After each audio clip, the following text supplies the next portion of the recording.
Sir 9 विपक्षी नेताओं ने चिट्ठी लिखी है पीएम नरेंद्र मोदी को ईडी और उसके सीबीआई के दुरुपयोग को लेकर, इस पर क्या कहेंगे?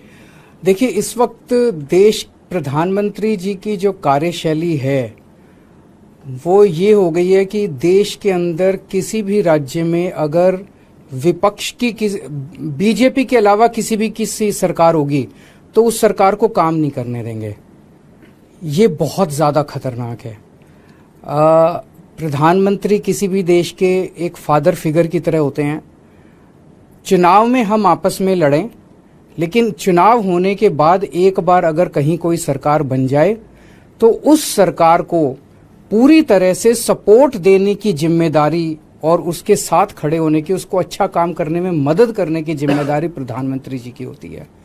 लेकिन हमारे देश के प्रधानमंत्री जी ने ठान लिया है कि अगर बीजेपी को वोट नहीं दोगे, कोई और सरकार बनाओगे तो उस सरकार को किसी भी हाल में काम नहीं करने देंगे। एक तो वो ये करते हैं कि अगर किसी और की सरकार बन जाए बीजेपी के अलावा तो उसके सारे नेताओं के ऊपर ईडी और सीबीआई छोड़ देते हैं, उनको गिरफ्तार कर लेते हैं, उनको तरह तरह से प्रताड़ना करते हैं, तरह तरह से तंग करते हैं, उनकी पार्टी तोड़ देते हैं, उनकी सरकार गिरा देते हैं।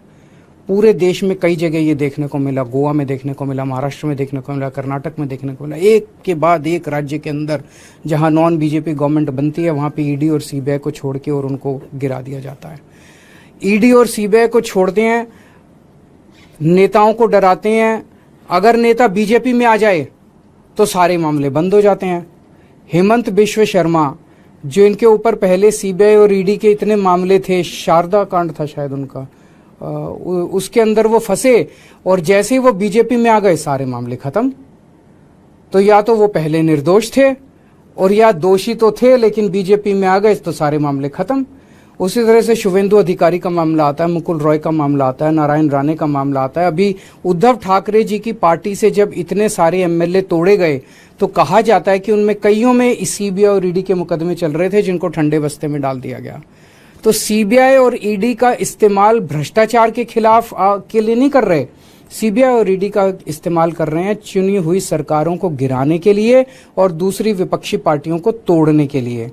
दिल्ली के अंदर जिस तरह से इन्होंने मनीष सिसोदिया जी और सत्येंद्र जैन जी को गिरफ्तार किया, दोनों के पास शुरू में इन्होंने बहुत लोग भेजे कि केजरीवाल का साथ छोड़ दो और आप बीजेपी भारतीय जनता पार्टी के अंदर आ जाओ। केजरीवाल आज अगर वो दोनों मेरा साथ छोड़ के और बीजेपी में चले जाते तो आज वो जेल में नहीं होते, उनके ऊपर किसी तरह के मुकदमे नहीं होते। तो जाहिर तौर पे उनके ऊपर जितने मुकदमे हैं सारे झूठे हैं, लेकिन वो भी डटे हुए हैं।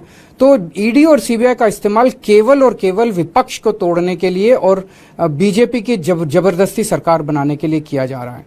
दूसरी तरफ गवर्नर्स का इस्तेमाल किया जा रहा है। मैं स्टैलिन साहब से बात कर रहा था, 20 से ज्यादा बिल जो विधानसभा ने पास कर दिए उस पे गवर्नर साहब साइन नहीं कर रहे।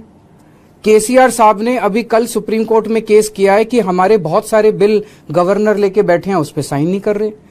पिनरई विजयन साहब के कई सारे वाइस चांसलर्स की नियुक्ति उन्होंने रद्द कर दी।